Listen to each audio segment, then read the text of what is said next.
Bueno, mencionábamos que en la evaluación económica del proyecto, como resumen, si un valor actual neto positivo y una tasa interna de retorno mayor a la tasa mínima aceptable de rendimiento que habíamos fijado en el estudio económico, el proyecto era aceptado. Ahora, un valor actual neto positivo y una tasa interna de retorno igual a la tasa mínima aceptable también se acepta. Obviamente que acá va a estar muy cerca de cero. Y el valor actual neto negativo hace que el proyecto de plano se rechace.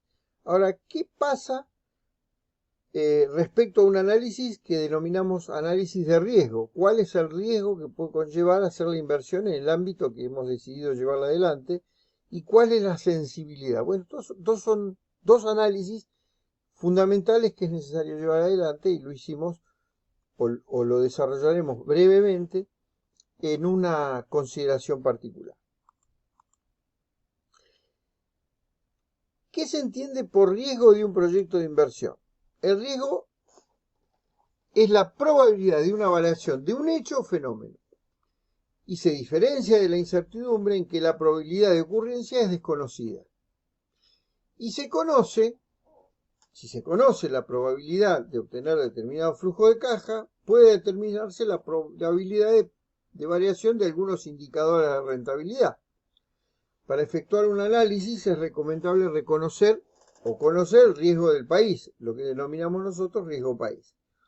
El riesgo del negocio, el riesgo de la economía por la cual está pasando el país. Y existen diversos factores que dan lugar a la introducción del riesgo de un proyecto de inversión. Por ejemplo, la situación económica de un país, las medidas políticas que se adopten, la variación que puede haber en el mercado, las tecnologías disponibles, la legislación existente, las tasas de interés sobre las cuales se toma el capital.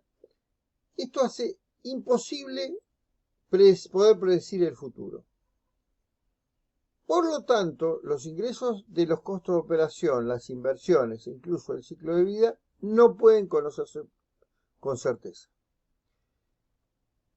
Pero se espera que mientras mayor tengamos una tasa interna de retorno respecto a la tasa mínima aceptable de rendimiento, nuestro proyecto resista estos cambios que mencionamos.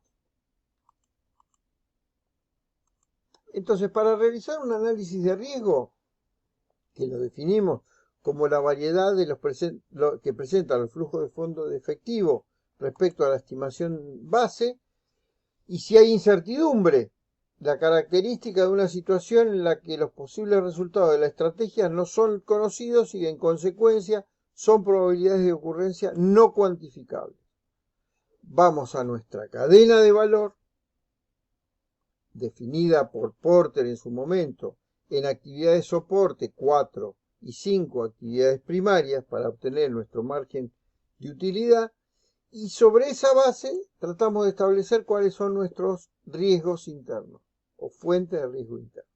Por ejemplo, analizar cuál es el grupo emprendedor y el perfil de los socios. Podemos tener socios que no estén de acuerdo con nuestro criterio de inversión, que no tengan objetivos orientados y ambiciones compatibles, con los cuales en el futuro vamos a tener problemas. Y eso es una fuente de riesgo importante. ¿Cómo son nuestras actividades futuras? Si tenemos la tecnología adecuada, si la tecnología de nuestro negocio cambió, si tenemos la infraestructura adecuada y qué calificación tiene nuestro recurso humano. Y obviamente nuestra capacidad de management o nuestra capacidad de administración y gestión. Respecto a las operaciones primarias, tenemos que hablar de cómo es el abastecimiento, cuáles son las operaciones y la logística con la cual operamos, los canales comerciales y los servicios que utilizamos. Y esto determina o establece lo que es la fuente de riesgo interno. Cuando pasamos a mirar la fuente de riesgo externa, tenemos que tener en cuenta los submercados. Por ejemplo, el mercado de los competidores, los distribuidores, los proveedores y los consumidores. Esto sí es una fuente no controlable. Los otros son controlables, podemos mejorar la tecnología, cambiar de socios, etcétera, pero no podemos controlar esto. El caso de los stakeholders o las partes interesadas, obviamente, pueden tener muchas. Nuestro proyecto tiene impacto ambiental, vamos a tener a los ambientalistas en contra. ¿Qué opinan las autoridades? ¿Qué opina la comunidad local? Respecto al contexto local, tenemos que ver la situación sociocultural, el ambiente político, el regulatorio, el económico y el tecnológico. Y respecto al contexto internacional, obviamente no les tengo que hablar mucho de la pandemia porque ya deben ser expertos, pero sí a posibles crisis financieras, la influencia del terrorismo, el calentamiento global, son todos elementos a considerar como fuentes de riesgo externo.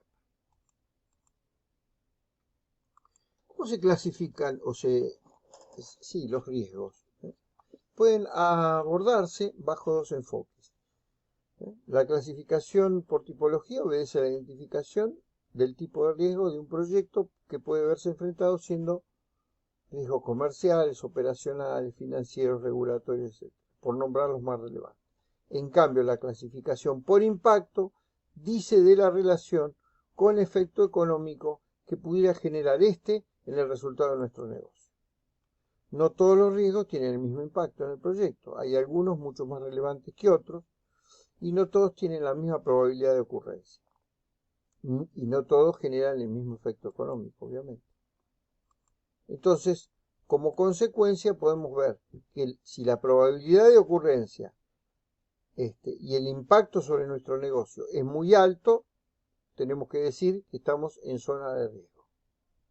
En cambio, en las otras cercanas a esto es preferible no transitar. Ahora, si tenemos una probabilidad de ocurrencia alta y el impacto en el negocio es bajo, nosotros decimos que no tenemos problema. Y lo mismo si el impacto es bajo, si el impacto es alto y la probabilidad baja, podremos tomar alguna cobertura. Cuando nosotros hacemos también un análisis de sensibilidad, también tenemos en cuenta los de sostenibilidad. Los de sostenibilidad hablan de proyectos de características gubernamentales. Cuando hablamos de sensibilidad estamos hablando de otra cosa. Para efectuar un análisis de sensibilidad se puede asumir diversas posiciones o escenarios, identificando dos modelos. El modelo unidimensional, donde habla de un procedimiento que consiste en suponer, dentro de lo lógico, variaciones porcentuales de un factor y medir los efectos de este y ver qué pasa con los valores actuales netos o las internas de retorno. En cambio, cuando hacemos un análisis multidimensional, se trata de varias variables al mismo tiempo y ver qué pasa con los indicadores de esas variables de rentabilidad social del proyecto público, por ejemplo. Y esto se complica y hay que trabajar escenarios multidimensionales. Hay hoy instrumentos que permiten hacerlo. En cambio, cuando hablamos de proyectos sostenibles, ya hablamos de proyectos sociales. Imaginemos que el gobierno toma la decisión de largar un plan de vacunación y no lo puede sostener en el tiempo. Bueno, esto va a generar conflictos. Estaban hablando, por ejemplo, que la vacuna de Oxford hay que aplicársela cada 6 meses. Bueno, vos podés comprar la vacuna de Oxford el primer semestre, el segundo semestre y ya el tercero tenés problemas. Bueno, estos costos de operaciones hay que tenerlos en claro y hay que evaluarlos a 5 años. Y prever la cantidad de recursos necesarios para cumplir con esos objetivos. Esto es muy importante en proyectos de característica social, como mencioné. La sostenibilidad del proyecto también puede ser afectada por riesgos internos o externos, como vimos anteriormente, tales como inestabilidad política, decisión política sin tener en cuenta los aspectos técnico-económicos, los conflictos de intereses que pueden darse y las deficiencias de capacitación y gestión, entre otros. Bueno, finalmente hemos culminado, quería extenderme un poquito más en este tema, pero hemos culminado la cantidad de los capítulos necesarios para que se comprenda brevemente lo que fue una evaluación económica. Sin más, les agradecemos vuestra atención y por otro lado, les deseamos mucha suerte en la evaluación y el desarrollo de la presentación correspondiente. Muchas gracias.